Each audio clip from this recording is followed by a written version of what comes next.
Thanks. As claimants or as tenants facing the job centre or facing our landlord, we can often feel really isolated, but solidarity accompanying's a way to get support and to feel a lot stronger. And what it basically means is going along with somebody that's having a meeting with the authorities and supporting them to put their view across, supporting them to get what they need. It could be at the job centre, like today I was at Leith Job Centre supporting somebody just to find out what was happening with his job seeker's allowance when he was going to get paid. The other day was up at High Riggs and supporting a guy that was getting really persecuted by his work coach. Every week the guy was really harassing him, he'd already got him sanctioned. He was just at the end of his tether with this guy who was really vindictive. So he'd asked to get a new advisor, and he was refused by the management. But Edinburgh Coalition Against Poverty, we supported him, went with him to an appointment with the manager, and the other day he got a phone call from the manager saying he was getting a new advisor. And the manager was at pains to say that this was nothing to do with the fact that he got support from Edinburgh Coalition Against Poverty, but you know, he's got what he's needed. Another thing that we do is accompany people to the assessments for personal independence payment, the disability benefit, accompany folk to assessments for employment and support allowance, and that can be really important in people getting the disability benefits that they need and deserve. Another really important kind of advocacy is to do with housing, and Pauline, who spoke earlier, she does a lot of advocacy for the women and other people that have been hit by the benefits cap. She goes with them to the council and helps them put in for discretionary housing payment, helps them get the sort of housing that they and their children need. So it makes a huge difference, this, and it's a basic human right, and it's also a right that is recognised by the DWP. They've got something up on their website saying how they really want to work with representatives, but often in practice authorities deny this right. Like Pauline got problems from the council trying to obstruct her being an advocate. We've had the police called on us at High Riggs Job Centre by managers that didn't want us to be there supporting claimants. But every time that's happened, we've stood up against it. With the North Edinburgh women, we've complained to the council that advocacy was being obstructed, and at the latest meeting, the council said, we agree, you've got a right to have an advocate. When the security guards moved in to try and stop one of my ECAP comrades accompanying somebody, we came back in a fortnight with 50 to 60 people. People came from all over Scotland and demonstrated outside the job centre while the advocate went in with the job seeker. And this time there was no problem. And the guy said afterwards that for the first time the work coach had treated him with some respect.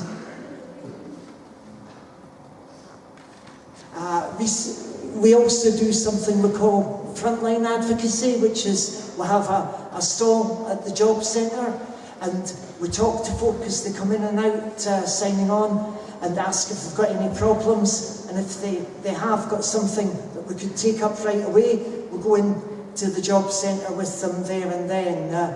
The other day there was a woman waiting outside the job centre and we got chatting to her, and she said, I was going in with my pal who's Polish, his English isn't that good, and I was going to help him in the appointment, but the job centre said that I couldn't do that and I had to leave. So we said, oh no, you've got a total right to do that. do you want to go back in and we'll tell the job centre that you've got a right to be there? And she said, aye, sure.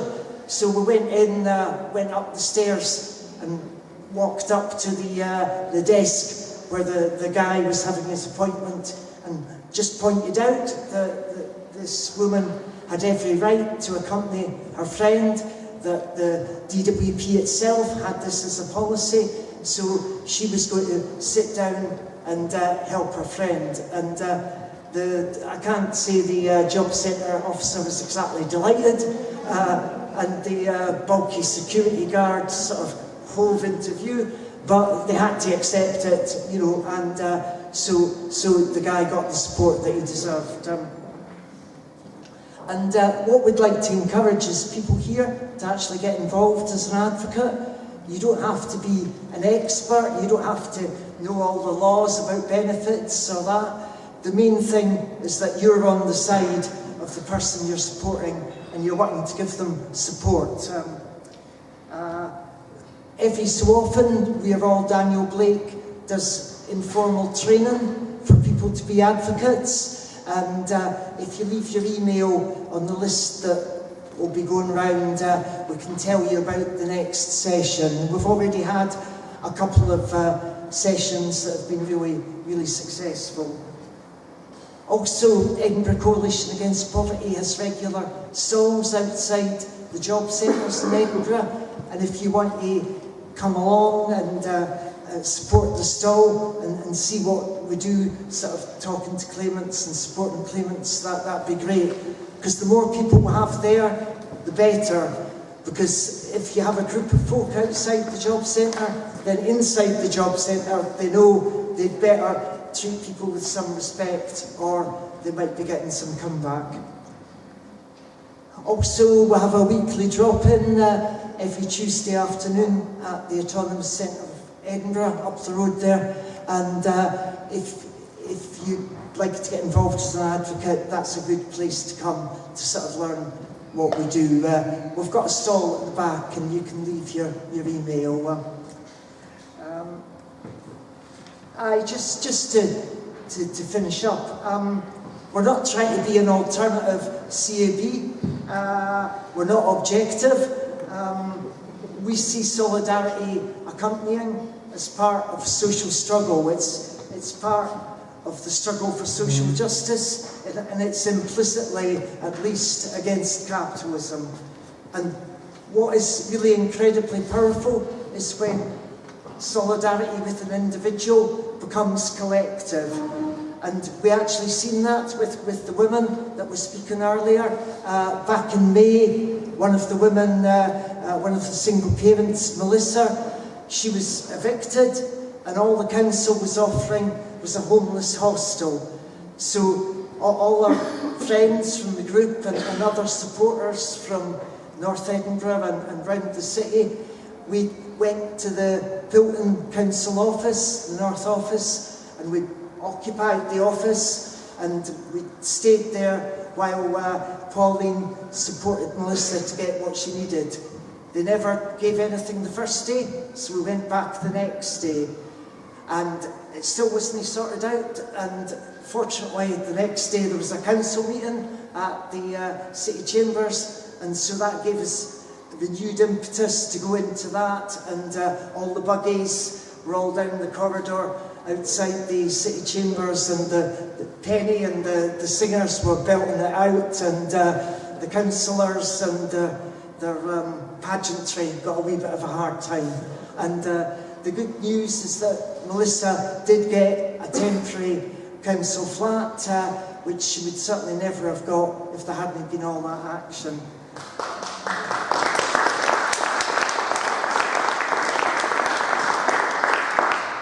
And what we'd really like to look towards is that this sort of solidarity action becomes the norm.